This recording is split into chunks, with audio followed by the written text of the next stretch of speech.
Amigas y amigos televidentes de GTV Noticias, para nosotros es un placer, compartir el día de hoy este escenario de GTV Noticias aquí en Canal 4 de Cotobruz con don Rodolfo Pisa, candidato del Partido Unidad Social Cristiana. Bienvenido, don Rodolfo. Cotobruz ya es un cantón que, como usted lo ha dicho muchas veces, no es nuevo para usted, ya lo conoce, vino desde pequeño aquí. Cuéntenos un poco más, arranquemos desde ahí. Buenas noches y bienvenido.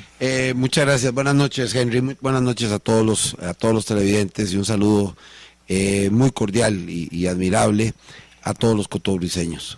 Bueno, ¿cómo fue eso de la niñez? Cuéntenos un poquito para entrar por ahí. No, yo le contaba ahora en la reunión que tuvimos con dirigentes del Partido Unidad Social Cristiana, que a los 10, 11 años vinimos por primera vez a conocer Cotobruz. Papá y mamá habían vivido en Golfito, yo debía haber nacido en Golfito porque el primer año y medio de vida lo viví ahí, pero mamá fue a parir a San José, como muchas mujeres, ¿verdad? Y el recuerdo maravilloso de Golfito, pero yo no había venido a esta parte. Como a los 10, 11 años, papá tenía que ver un pedazo de finca que había estado en disputa con el tema como abogado, y entonces nos trajo. Y ya fuimos a montar a caballo. La anécdota tiene que ver con eso.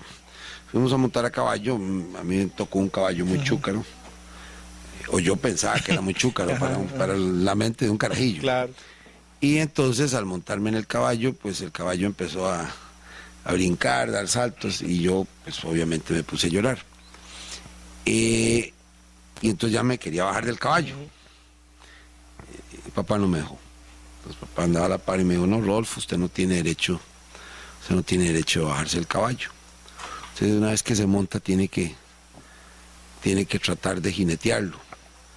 Y bueno, seguí llorando ahí 10, 15 minutos, asumo que fue. Y ya como a la media hora ya el caballo andaba bien jineteado. A lo que voy, lo recordé con ocasión de una campaña electoral. Yo asumí, después de la convención, el compromiso de ser candidato a la vicepresidencia de la República con el doctor Rodolfo Hernández, que lo venía apoyando. Cuando él renunció, pensé en ese hecho otra vez. Ese sí se bajó el caballo. Otra vez.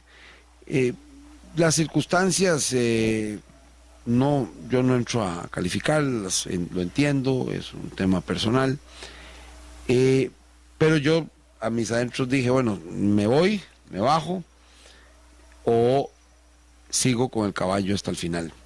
Y aprendí que desde esos años, precisamente en Aguabuena, que fue donde vinimos, aprendí a que uno no se baja el caballo. Obviamente, como pasamos 15 días, pues vinimos a conocer Zabalito, conocimos Zambito. Ya después, con muchos años después, cuando yo estaba de director de Reforma del Estado, en algún momento vine aquí con un grupo de amigos también, ya en la juventud. Pues supongo que como era lo normal en esa época, a ver si ligaba uno algunas novias. Espero no haber dejado ningún problema, porque tendríamos 16, 17 años. Veníamos un grupo así como de campamento y estábamos invitados. Pero bueno, no, después vine cuando era director de Reforma del Estado en varias ocasiones. Estábamos impulsando mucho con el gobierno de Rafael Ángel Calderón Fournier, y estábamos impulsando mucho el tema de la desconcentración y la descentralización y el apoyo a los gobiernos locales. Yo era director de Reforma del Estado en Mideplan y tenía que cubrir todo el país. Y creo que haber venido unas 4 o 5 veces a reunirme con el Consejo Municipal y a reunirme en esos años. Estamos hablando hace prácticamente 20 años. Cuando vine ya cuando fue presidente de la Caja, me tocó venir muchas veces. La construcción del nuevo hospital, la iniciamos nosotros y la terminamos nosotros y la inauguramos nosotros y la financiamos, digamos, en mi administración. Y buena parte de todos los CEBAIS que hay en Cotobruz fueron iniciados, construidos y desarrollados cuando yo era presidente ejecutivo de la Caja. De eso me siento muy contento y orgulloso, y por eso puedo venir con orgullo aquí a Cotobruz. Tengo fotos maravillosas de Leváis de la Casona, Leváis de Zabalito, de manera que tengo muy buenos recuerdos. En alguna de esas ocasiones me tocó algo que me pareció también muy impresionante. Me dedicaron un campeonato de fútbol femenino. de distritos. Y pues yo creí que el fútbol femenino en esa época, seguro es un prejuicio que tenía, como era, no tenía mucho arraigo. Y cuando me invitaron no pensé que fuera tan importante. Pero se inauguró el campeonato de fútbol femenino y puedo decir que habían 6, 8 equipos buenos y además con mucho apoyo de gente que venía con los autobuses y carros para apoyar a cada uno de los equipos de fútbol femenino. No recuerdo dónde fue exactamente, pero sí recuerdo que fue aquí en Cotobruz, que se hizo la inauguración, porque era un campeonato cantonal. Bueno, muy cercano a Cotobruz, esta introducción valió la pena para que usted lo conociera como esa parte que no sabía tal vez mucha gente que usted era tan cercano a Cotobruz. Don Rodolfo, has recorrido ya la mayor parte del país. Es el mejor termómetro, ¿verdad? Llegar a los pueblos, compartir con la gente. Al final van a haber unos electores que son los que se deciden a última hora y esos han hecho ganar a algunos presidentes, algunos candidatos, ¿verdad? Así también. Pero, ¿cómo ha sentido el país en general? Bueno, el país en general vive una etapa de desesperanza.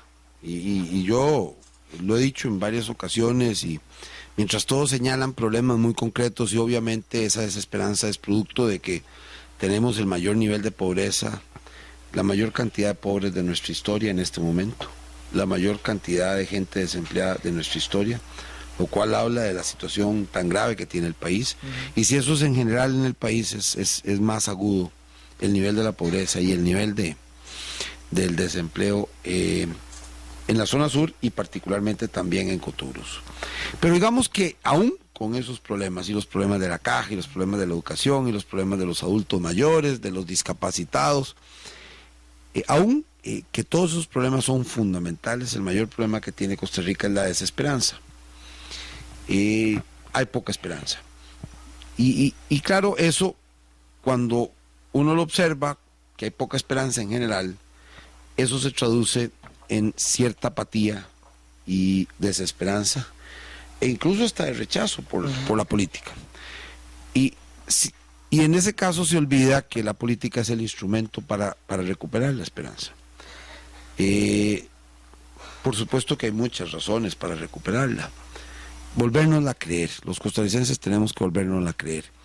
Por supuesto que uno no lo va a resolver solo con un discurso político, ni con una campaña política, ningún spot publicitario va a cambiar esa percepción de desesperanza. Pero ayudará a pensar que si todos participamos en la vida política, y lo hacemos de manera transparente y de manera valiente incluso, defendiendo nuestros puntos de vista y confrontándolos con los puntos de vista de los demás, con respeto, pero con claridad de diferenciación, descubrimos primero las diferencias, obviamente, y descubrimos la necesidad de un cambio de gobierno. Costa Rica en este momento necesita un cambio de gobierno y lo necesita pronto. No se puede dar el lujo de tener 4 años más del mismo partido en el mismo gobierno. Eso sería... ¿Qué es lo peor que ha hecho Liberación? Bueno, yo creo que aquí no se trata de personas. Yo tengo un gran respeto por la Presidenta de la República como persona. Pero digamos, su gobierno no ha dado el resultado que este país necesita. O sea, Costa Rica se merece un gobierno mejor, mucho mejor. Es decir, al final, como en la cita bíblica, por los frutos los conoceréis. Es decir, el resultado práctico ha sido una situación muy grave del déficit fiscal. No observamos un esfuerzo real de contención del gasto público y a cambio de eso lo que nos dicen al puro final es sí, vamos a resolverlo poniendo nuevos impuestos, incluso impuestos sobre la canasta básica, sobre la salud y sobre la educación. Me parece que esa no es la fórmula. Un paquete tributario, yo no creo en los paquetes tributarios. Eso no quiere decir que no se deban discutir reformas puntuales y que no se deba enfrentar algunas exoneraciones que existen. Pero lo primero que tiene que haber es una muestra del gobierno que no se ha dado, una tarea que no se ha hecho, es de esfuerzo de contención del gasto ordinario. Lo único que han contenido, el gasto ordinario es el gasto que de todos los días, el que en la papelería, en sueldos de funcionarios, pero muy poco en inversión pública. O sea, lo que han reducido es la inversión de carreteras, la inversión de obra pública y lo que se ha aumentado es el gasto ordinario. Y entonces esa tarea hay que empezar por ahí. Bueno, aquí aquí hay algo importante. Usted pues llega a esta campaña política, tiene una convención con don Rodolfo Hernández, que después decide, como lo dije yo, no lo dijo usted, bajarse el caballo. Renunciar, no dije bajarse el No, caballo. pero yo lo dije, es que yo estoy diciendo, yo lo dije, porque me dio la impresión que en el primer brinco ese que le pega el caballo a usted siguió, pues Rodolfo en ese primer brinco se salió. Usted es más curtido de la política, por decirlo en un buen término, ¿verdad? Usted ha estado más en la política, sabe cómo se maneja la política, ha visto cosas buenas en la política, pero ha visto cosas malas también, don Rodolfo. Sí, sin duda, sin duda. Tengo más años de ver la vida política. No tengo más años cronológicamente. No, ahí hay un tema. Yo prácticamente no he estado tantos años en la vida política, pero a lo largo de mis años he estado en determinados momentos. Estuve como coordinador de la fracción de Unidad, allá cuando todavía era una coalición. Yo me inicié en la campaña política de don Rodrigo Carazo, dentro del partido de la coalición Unidad, después del partido Unidad. Después me tocó ser por 8 años prácticamente no participar en nada de la vida política, salvo en la campaña del 90, primero también con don Miguel Ángel y Rafael Ángel en la convención, y después con Rafael Ángel, él en esa administración parto para Nueva York como embajador alterno ante las Naciones Unidas, 2 años. Antes había sido asesor legislativo en distintos momentos, en distintos gobiernos, pero ya como funcionario. Luego, a los 2 años me vengo a dirigir el programa de reforma del Estado del gobierno de don Rafael Ángel, ahí en Mideplan y en el Ministerio de la Presidencia. Y luego dejo un rato la política y vuelvo a meterme en el 98 como presidente ejecutivo. Después dejo la presidencia ejecutiva de la Caja y paso 1 año y medio como secretario de Planes y Programas del partido. Y después tenía unos 8 años de estar fuera de la vida política y algunos partidarios y algunos líderes de distintas zonas del país me piden que por favor vuelva a meterme. Y acepto meterme un poco tardíamente y renunciar a la carrera como magistrado suplente. Yo había ejercido como magistrado en la Sala Constitucional, incluso el año pasado más de 6 meses, ejerciendo como magistrado. Decido entonces dejar eso y iniciar una batalla bien difícil que es la vida política. En el convencimiento de que creo, a partir de los valores de mi padre, de los compromisos de papá, de que cuando el país está mal, uno está obligado a participar. No cuando está bien, porque a mí me dicen, bueno, ¿por qué se mete usted en este momento que el país está mal? ¿O por qué usted se mete en este momento que el partido pasa por problemas? Yo es al revés, es decir, si el partido no tuviera problemas y si el país no tuviera problemas, ¿para qué voy a meterme? Uno se tiene que meter precisamente cuando hay problemas, para tratar de ayudar a resolverlos. Y creo sinceramente que los puedo resolver mucho mejor. Participé en la Junta de Notables, incluso en un gobierno contrario,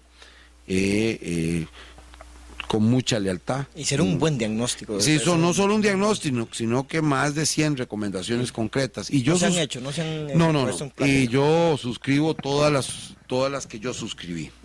Algunas hubo algún voto salvado, pero hubo más de 70% que fueron consensuadas y hubo otras que yo tengo en defensa del tema del desarrollo de la relación entre el Ejecutivo y el Legislativo, el reglamento legislativo, la operación de la Asamblea Legislativa, en el tema del Poder Judicial, en temas, ahí yo agregué unos muy importantes, me parece a mí, de temas penales y de temas de lograr enfrentar el tema de la sobrepoblación y las condiciones infrahumanas de los sistemas penitenciarios, por supuesto de ser más contundente en la violencia, en los delitos donde exista violencia sobre las personas. Yo creo que ahí propongo, y lo reitero aquí, que la pena, cuando exista violencia sobre las personas en los delitos, se fije en el tercio superior de la pena. Y eso es importante porque por unos años en Costa Rica se confundió, se creyó que el tema de seguridad ciudadana era cuál era el monto del celular que le robaron a la señora en el autobús o en la casa.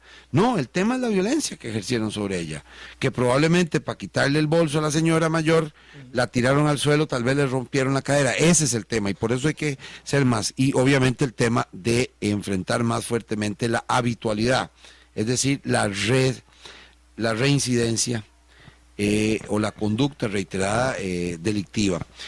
También hay unas propuestas de reforma de la administración pública, son la mayoría, de hacer menos trámites. Hay unas propuestas de diseño institucional en la lucha contra la pobreza y la lucha contra la corrupción, de manera que no solo ataquemos las consecuencias, sino que vayamos directamente a las causas. Costa Rica tiene un problema de diseño institucional, y en eso vamos a ser sinceros. Tiene un problema de gobernabilidad democrática, en eso yo comparto con la Presidenta de la República actual. Pero no es solo un problema de diseño institucional. Hay que arreglar el diseño institucional para que se pueda gobernar y gobernar para todos los costarricenses. Pero hay, en primer lugar, hay que enfrentar, también tener el liderazgo. Y el liderazgo supone carácter, obviamente, supone visión, supone convicciones y supone decisión. Y yo creo que tengo ese carácter, esa visión, esa convicción y esa decisión. Y además una tradición social cristiana. Costa Rica tiene que volver a los valores social cristianos. Los valores social cristianos, nosotros nos sentimos muy orgullosos de esos. Hace 73 años, lo recordaba aquí en la reunión en San Vito, inició el primer gobierno social cristiano de América y empezó la lucha por las garantías sociales, por la Universidad de Costa Rica, por la Caja Costarricense del Seguro Social, por los programas de casas baratas, por la Orquesta Sinfónica Nacional. Y seguimos a lo largo de estos años los social cristianos, primero entregando gobiernos que manejaran las finanzas públicas mejor, un compromiso fuerte con el bono gratuito de la vivienda, con las pensiones del régimen no contributivo, con la creación de acueductos y alcantarillados, con la creación del Banco Popular, con la ley de protección al trabajador, con la ley de paternidad responsable. Todos esos valores social cristianos que nosotros tenemos un compromiso, incluso el Consejo Nacional de Producción y el apoyo a los agricultores nacen de gobiernos social cristianos. Y nosotros tenemos el compromiso de rescatar esos valores que son fundamentales para los costarricenses. Permítame hacer una pausa rapidísima para volver con la segunda parte y final de esta entrevista el día de hoy aquí en STV Noticias con don Rodolfo Pizza, candidato del Partido Unidad Social Cristiana en STV Canal 4. Vamos al corte, regresamos enseguida.